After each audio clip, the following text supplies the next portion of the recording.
It's been said that imitation is the highest form of flattery, but when a man starts to mimic the traits and mannerisms of his victims, it takes on a whole new meaning. Imagine being hunted by a killer who not only takes your life, but also adopts your personality and even your appearance. It sounds like a plot from a horror movie, but it's the terrifying reality of the case we'll be exploring today. Join us as we delve into the chilling story of Terry Peder Rasmussen, the Chameleon Killer. His real name was Terry Peder Rasmussen, and he became known as the Chameleon Killer due to his bizarre behavior of imitating the looks, mannerisms, and speech patterns of his victims. He was also known as the most prolific serial killer in America. His crime spree began in 1984 and continued for 17 years, during which time he is believed to have killed at least 15 women across several states.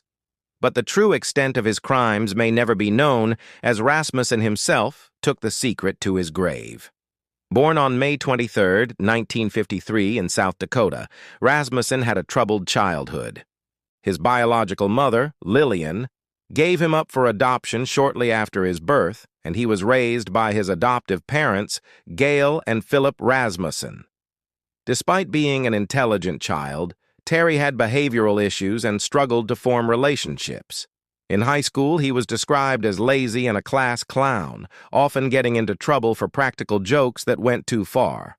As a result, he eventually dropped out of school without graduating. Throughout his life, Rasmussen displayed an interest in criminal activities, occasionally stealing cars or forging checks. However, he wasn't always successful with his schemes and frequently found himself in trouble with the law. But despite these brushes with the law, Rasmussen seemed to lead a normal life, holding down jobs and even getting married twice. But beneath this seemingly ordinary exterior, he harbored a dark secret, a violent sexual appetite that would soon come to light. In 1984, Rasmussen's first wife, Cheryl, accused him of raping her, although the charges were later dropped. Then in 1986, Rasmussen's troubles with the law began. He was arrested for sexually assaulting 2 women and spent 6 months in jail before being released. But instead of turning his life around, Rasmussen went on a killing spree, becoming the notorious Chameleon Killer. His preferred method of operation was to target vulnerable young women, strangle them, and then store their bodies in his basement freezer. He would then dismember the bodies and dispose of them in various locations. When asked about his victims, Rasmussen claimed to have no memory, suggesting that his crimes were committed under the influence of multiple personality disorder. This defense, however, was rejected by experts who believed that he was malingering. As the investigation into Rasmussen's crimes continued, more and more similarities between his victims were uncovered, leading authorities to believe that they were dealing with a serial killer. But despite the mounting evidence against him, Rasmussen remained free, evading capture for many years. Rasmussen's ability to evade capture for so long can be attributed to a number of factors. First, the geographical area he targeted made it difficult for investigators to connect the crimes. Secondly, Rasmussen was skilled at assuming different personalities, which made it harder for witnesses to remember specific details about him. Additionally, the lack of forensic technology at the time limited the ability of investigators to link him to the crime scenes. Finally, Rasmussen's ability to blend in and live a relatively normal life allowed him to slip under the radar of law enforcement. One crucial piece of evidence that eventually led to Rasmussen's arrest was a partial fingerprint left at one of the crime scenes. This fingerprint was matched to Rasmussen, providing investigators with the link they needed to connect him to the killings. But the question remains, why did Rasmussen choose to kill in this particular way? His motive for killing seems to be nothing more than sexual sadism, and his choice of victims, young, vulnerable women, may have been driven by misogyny and a desire for power and control. Rasmussen's modus operandi of storing the bodies in his freezer and disposing of them later suggests a level of premeditation, but also a lack of remorse or respect for his victims. The discovery of his secret underground lair, complete with surveillance equipment and items used for restraint, provided further insight into his disturbed mind. The sheer number of personal belongings belonging to his victims found at his home was another indication of his obsession with his targets.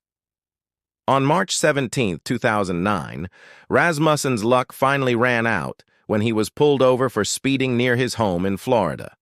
A routine check revealed that he was wanted for questioning in connection with the 1997 disappearance of a woman named Kristen L. Smart. Although Rasmussen initially denied any involvement in Smart's disappearance, he was extradited to California to face questioning. While there, he confessed to the authorities about a secret room in his home where he kept some items that might be of interest to them. The authorities were skeptical, but decided to follow up on his tip. What they found shocked them to the core. When the FBI searched the property, they unearthed disturbing evidence linking Rasmussen to the murders of at least 15 women. Among the items recovered were women's clothing, jewelry, and personal belongings, such as diaries and yearbooks, all of which had been reported missing with their owners. This discovery sent shockwaves through the community and put an end to Rasmussen's reign of terror. What followed was a media frenzy, with reporters eager to uncover every detail of the case. Rasmussen became a household name, and his face was plastered across newspapers and TV screens. The public was captivated by the story, and many questioned how someone could live among them without being noticed. With the evidence against him, prosecutors had a strong case against Rasmussen, and he was charged with 15 counts of murder. He appeared in court wearing shackles and handcuffs, his face hidden behind a blue folder. The judge ordered him to be held without bail, and the media was barred from showing any images of him in court. But as the trial approached, things took an unexpected turn. Rasmussen's attorneys filed a motion claiming that he was mentally incompetent to stand trial, arguing that he had suffered from mental illness since 1989 and was unable to assist in his own defense. However, a court-appointed psychiatrist found him competent to stand trial, and the motion was denied. But just as the trial was about to begin, Rasmussen's lawyers filed a motion claiming that he was mentally incompetent to stand trial, citing his deteriorating mental state and inability to assist in his own defense. Despite this setback, the trial ultimately took place, and Rasmussen was convicted of 13 counts of murder in September 2010. He was sentenced to death by lethal injection. During his sentencing, Rasmussen showed no emotion, staring straight ahead with his eyes closed. His family declined to speak on his behalf, and the judge issued the sentence without making any comments. As Rasmussen was led away in handcuffs, he turned to the media and said, "I have nothing to say," confirming his status as a mysterious and enigmatic killer. But what really happened to Terry Peder Rasmussen, the Chameleon Killer? Was he truly a serial killer, or was he falsely accused? The answer to this question has been a subject of much debate and speculation. Some believe that Rasmussen was indeed a serial killer who successfully evaded justice for many years, while others argue that the evidence against him was circumstantial and that he may have been innocent. Rasmussen's defense team argued that the prosecution's case was based on circumstantial evidence and that there were reasonable doubts about his guilt. They pointed out that there was no physical evidence linking him to the crime scenes and that the confessions he had given to the police were coerced. Additionally, Rasmussen's mental health issues were brought into question, with his attorneys arguing that he was not guilty by reason of insanity. However, the prosecution argued that the evidence against Rasmussen was strong and that he had been convicted by a jury of his peers. They claimed that Rasmussen's behavior, including his obsession with his victims and his efforts to cover up his crimes, showed his guilt. Furthermore, the prosecution argued that Rasmussen's mental health issues did not negate his criminal responsibility.